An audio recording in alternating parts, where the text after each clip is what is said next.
KCR farm house లో ఉన్నారో ఎక్కడ ఉన్నారో తెలియదని ప్రజల్లో లేని వ్యక్తి ప్రతిపక్ష నేత ఎలా అవుతారని రోడ్ల భవనాల శాఖ మంత్రి కోమటిరెడ్డి వెంకటరెడ్డి అన్నారు. వికారాబాద్ జిల్లా పరిగిలో 185 కోట్ల రూపాయలతో గ్రామీణ రోడ్ల అభివృద్ది పనులకు ఐటీ మంత్రి దుద్దిళ్ల శ్రీధరబాబుతో కలిసి మంత్రి కోమటిరెడ్డి శంకుస్థాపన చేశారు.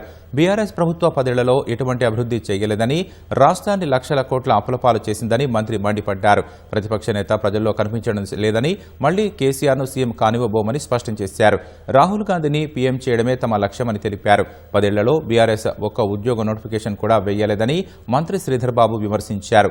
10 ఏళ్లలో బీఆర్ఎస్ చేయని పనులు 2.5 ఏళ్లలో కాంగ్రెస్ చేసిందని అన్నారు. యువతను రోడ్లపైకి తెచ్చి కేసుల ఎలా ప్రేరేపిస్తున్నారని, వారి మాటలు విని యువత మోసపోవద్దని మంత్రి సూచించారు.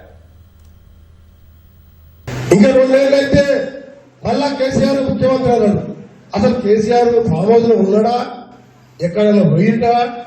ఆయన బయట కనబడతలేడు. ఏడ చూసా బాగుపడుతున్నారు. వచ్చే కేసీఆర్ మళ్ళా ముఖ్యమంత్రి అంటారు. ప్రతిపక్ష నాయకులు ప్రజలలో ఉన్నారా? లావద్దు. పోయినసారి బట్టి విక్రమార్క గారు ఉన్నారా? శ్రీధర్రావు గారు ఎమ్మెల్యేగా ప్రజలలో ఉన్నాడా? అసెంబ్లీలో కొట్లాడినా? నేను పార్లమెంట్ లో కొట్లాడినావా? గ్రూప్ 1, గ్రూప్ 2, గ్రూప్ 3, గ్రూప్ 4 తో పాటు మా ఆర్ఎంపీ డిపార్ట్మెంట్ లో కూడా ఏఈగా నియామకాలు ఇచ్చాం. పబ్లిక్ హెల్త్ లో నియామకాలు ఇచ్చాం. పోలీసు రిక్రూట్మెంట్ ఈరోజు 7,000 పైచిలకు ఉద్యోగ అవకాశాలు కల్పించే కార్యక్రమంలో మరి నోటిఫికేషన్లు జారీ చేస్తా ఉన్నాం.